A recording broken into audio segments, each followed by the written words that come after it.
책을 듣다.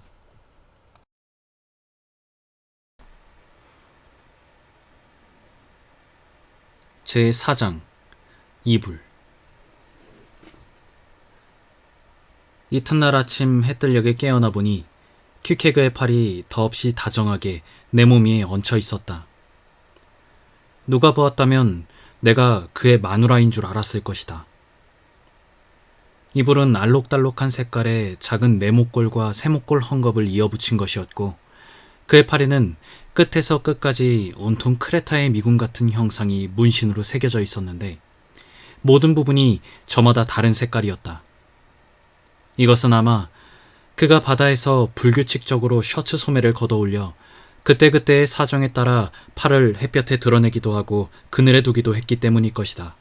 그의 팔은 꼭 솜을 넣어서 누빈 조각 이불처럼 보였다. 실제로 내가 처음 눈을 떴을 때는 그의 팔의 일부가 이불 위에 놓여 있었는데, 팔과 이불의 색깔이 한데 어우러져서 어느 것이 팔이고 어느 것이 이불인지 구별할 수 없을 정도였다. 퀴케그가 나를 껴안고 있었다고 말할 수 있었던 것은 그의 팔이 나를 내리 누르는 듯한 무게감을 느꼈기 때문이다. 기분이 묘했다. 그것을 한번 설명해보겠다. 어릴 적에도 이와 비슷한 상황이 나에게 닥쳤던 것이 기억난다. 그것이 현실인지 꿈인지는 알 수 없었지만 상황은 이러했다. 나는 뭔가 못된 장난질을 하고 있었는데, 며칠 전에 굴뚝 청소부가 굴뚝을 기어오르는 것을 보았으니까 아마 굴뚝을 기어오르려 하고 있었을 것이다. 이런저런 이유로 걸핏하면 나를 회초리로 때리거나 저녁을 굶긴 채 침대로 보내기 일쑤였던 계모는 내 다리를 잡고서 굴뚝에서 끌어내리더니 오후 2시밖에 안 되었는데 나를 침대로 쫓아보냈다. 그날은 우리 북반구에서 해가 가장 긴 6월 21일이었다. 기분이 나빴지만 어쩔 도리가 없었다. 그래서 3층에 있는 내 작은 방으로 올라가서 시간을 죽이기 위해 되도록 천천히 옷을 벗고는 씁쓸한 한숨을 내쉬며 이불 속으로 들어갔다. 꼬박 16시간이 지나야만 되살아날 희망이 있겠구나 생각하면서 우울한 기분으로 침대에 누워 있었다. 침대에서 16시간을 보내야 하다니. 생각만 해도 등허리가 아팠다. 게다가 너무 밝았다. 태양은 창문에서 눈부시게 빛나고 바깥 거리에서는 마차들이 덜그럭거리며 오가고 온 집안에 쾌활한 목소리가 가득했다. 나는 점점 더 기분이 나빠졌다. 마침내 나는 침대에서 일어나 옷을 입고 양말바람으로 조용히 아래층으로 내려가서 계모를 찾아내고는 계모의 발치에 무릎을 꿇고 슬리퍼든 뭐든 나를 호되게 때려 내 잘못을 벌해달라고 애원했다. 어떤 벌을 주어도 좋지만 그렇게 오랫동안 침대에 누워있는 것만은 견딜 수 없다고 말했다. 하지만 계모는 세상에서 가장 훌륭하고 양심적인 계모였기 때문에 나는 다시 내 방으로 돌아가야 했다. 나는 몇 시간 동안이나 눈을 뜬 채 침대에 누워 있었다. 그 후에도 나는 많은 재난을 겪었지만 가장 불행한 일을 당했을 때보다도 그때가 훨씬 기분이 나빴다. 마침내 나는 걷잠이 들어 괴로운 악몽 속으로 빠져든 게 분명하다. 천천히 악몽에서 깨어난 나는 아직도 반쯤은 꿈에 잠긴 채 눈을 떴다. 아까는 햇빛으로 가득했던 방이 이제는 밖에서 밀려든 어둠에 쌓여 있었다. 순간 나는 충격이 온몸을 뚫고 지나가는 것을 느꼈다. 아무것도 보이지 않고 아무 소리도 들리지 않았다. 초자연적인 손이 내 손 안에 들어있는 것 같았다. 내 팔은 이불 위에 놓여 있었고 내 손 안에 들어있는 그 손의 주인인 말없는 형체 또는 무어라 형언할 수 없고 상상할 수도 없는 환영이 내 침대 옆에 바싹 붙어 앉아있는 듯한 느낌이 들었다. 영원처럼 느껴지는 긴 시간 동안 나는 지독한 두려움에 얼어붙어 감히 내 손을 끌어당길 엄두도 내지 못한 채 가만히 누워 있었다. 하지만 손을 한치라도 움직일 수 있다면 그 무서운 마법이 풀릴 것 같았다. 이런 의식 상태가 결국 어떻게 사라졌는지는 알 수 없지만 아침에 깨어났을 때 나는 몸서리를 치면서 그 모든 것을 기억해냈고, 그 후에도 몇 날, 몇 주, 몇 달 동안이나 그 신비로운 경험을 설명하려고 애썼지만 번번이 실패했다. 사실은 지금 이 순간까지도 그 수수께끼를 풀려고 머리를 쥐어짤 때가 많다. 그런데 그 끔찍한 두려움만 제쳐놓는다면 내 손 안에 초자연적인 손이 들어있는 것을 느꼈을 때의 그 묘한 기분은 지금 잠에서 깨어나 이교도인 퀵해그의 팔이 나를 끌어안고 있는 것을 보았을 때 느낀 기분과 아주 비슷했다. 하지만 이윽고 간밤의 모든 사건들이 움직이지 않는 사실로 하나씩 또렷이 되살아나자 나는 우스꽝스러운 공경에 빠져있는 것을 비로소 알아차렸다. 나는 그의 팔을 움직이려고 했다. 신부를 끌어안는 신랑 같은 그의 팔을 풀려고 애썼다. 하지만 그는 깊이 잠들어 있는데도 나를 꽉 끌어안고 있어서 죽음만이 우리를 갈라놓을 수 있을 것 같았다. 나는 그를 깨우려고 애썼다. 퀵해그! 하지만 그의 대답은 코 고는 소리뿐이었다. 몸을 뒤척이자 말굴레가 내 목에 감겨있는 듯한 느낌이 들었다. 그리고 갑자기 무언가가 내 몸을 가볍게 핥히는 것이 느껴졌다. 이불을 젖혀보니 야만인 옆에 손도끼가 마르고 뾰족한 얼굴의 어린애처럼 누워서 잠들어 있었다. 이게 무슨 괴상망측한 일인가. 대낮에 낯선 집에서 식인종과 도끼와 한 침대에 누워있다니.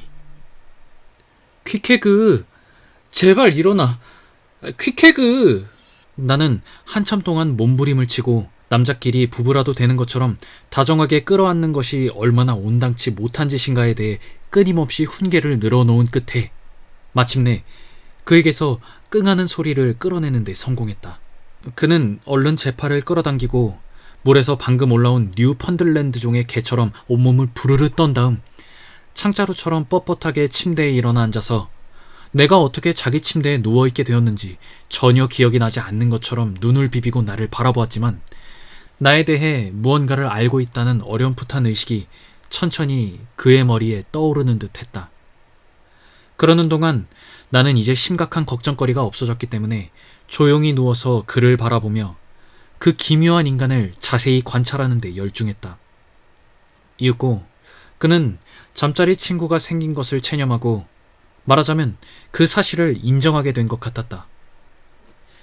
그는 마룻바닥으로 뛰어내려 괜찮다면 자기가 먼저 옷을 입은 다음 이 방에 나 혼자 남겨두고 나갈 테니 나중에 옷을 입으라는 뜻을 몸짓과 소리로 나에게 전달했다. 퀵해그여. 이런 상황에서 그것은 매우 예의 바른 제안이라고 생각한다. 하지만 사실 이 야만인들은 예민한 감수성을 타고났다. 당신이 뭐라고 말하든 그것은 사실이다. 그들이 본질적으로 얼마나 예의 바른지는 놀랄만하다. 나는 이 특별한 찬사를 퀵해그에게 바친다. 내가 그토록 무례하게 굴었는데도 퀵해그는 나를 예의 바르게 대하고 존중해 주었기 때문이다. 나는 침대에서 그를 노려보고 옷을 차려입는 그의 거동을 낱낱이 지켜보았다. 당장은 호기심이 나의 예절을 이겼던 것이다. 그래도 퀵해그 같은 사람을 날마다 만날 수는 없으니까. 그와 그의 행동거지는 특별히 주의해서 볼 가치가 충분했다. 그는 우선 비버 털가죽 모자를 쓰는 것으로 몸치장을 시작했다. 말이 낯으니 말이지만 그 모자는 아주 높았다. 이어서 그는 아직 바지를 입지 않은 채 부츠를 찾아냈다. 도대체 무엇 때문에 그랬는지는 모르지만 다음에 그가 한 행동은 부츠를 손에 들고 모자를 쓴 채 온몸을 침대 밑으로 밀어넣는 것이었다. 격렬하게 헐떡거리고 낑낑대는 잡다한 소리로 미루어 보아 나는 그가 부츠를 신으려고 애쓰는 중이라고 결론지었다. 부츠 신는 것을 남에게 보이면 안 된다는 예법을 들어본 적이 없었지만 퀵해그는 알다시피 탈바꿈 상태, 애벌레도 아니고 나비도 아닌 상태에 있는 존재였다. 그는 기묘하기 짝이 없는 방식으로 자신의 특이함을 드러내 보일 만큼만 문명화되어 있었다. 그의 교육은 아직 끝나지 않았다. 그는 아직 졸업하지 않은 재학생이었다. 조금이라도 문명화되지 않았다면 그는 아마 부츠 때문에 애를 먹지도 않았을 것이다. 하지만 그가 아직도 야만인이 아니었다면 부츠를 신기 위해 침대 밑에 들어가는 것은 꿈에도 생각지 않았을 것이다. 마침내 그는 움푹 찌그러지고 납작해진 모자를 누니까지 눌러쓴 채 침대 밑에서 기어나왔다. 그러고는 방안을 쿵쿵거리며 돌아다니기 시작했는데 아마도 그것은 축축하고 주름진 쇠가죽 부츠, 발에 맞춰 주문한 부츠도 아니었을 것이다. 가 아직 길이 들지 않아 그 추운 아침의 첫걸음에 발을 꽉 쬐어 고통을 주었기 때문일 것이다. 이제 보니 창문에는 커튼이 없고 길이 너무 좁아서 건너편 집에서는 이 방을 훤히 들여다볼 수 있을 것 같았다. 그런데 모자와 부츠를 빼고는 거의 벌거숭이나 다름없는 상태로 방안을 돌아다니는 퀴케그의 꼴사나운 모습이 점점 더 눈에 거슬렸기 때문에 나는 제발 몸치장을 서둘러 달라고, 특히 바지는 되도록 빨리 입어달라고 부탁했다. 그는 순순히 내 말에 따라 바지를 입은 뒤 몸을 씻기 시작했다. 아침 그 시각에 기독교도라면 누구나 얼굴을 씻었을 것이다. 하지만 놀랍게도 퀴케그는 가슴과 팔과 손만 씻는 것으로 만족했다.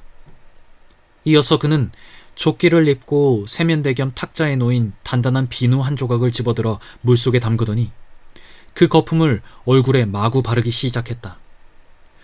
면도칼은 어디에 보관해 가지고 다닐까?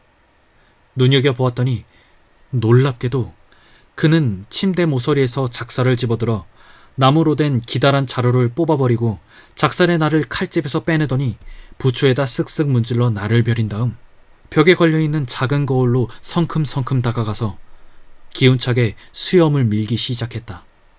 아니, 얼굴에 작살질을 시작한 것이었다. 나는 그때 퀴케그가 로저스 상회의 최고급 칼붙이를 너무 혹사하는 게 아닌가 생각했는데 작살 날이 아주 좋은 강철로 만들어져 있고 그 길고 곧은 날이 늘 날카롭게 유지되고 있다는 것을 나중에 알고는 그의 이런 행동에 별로 놀라지 않게 되었다. 나머지 몸치장은 곧 끝났다.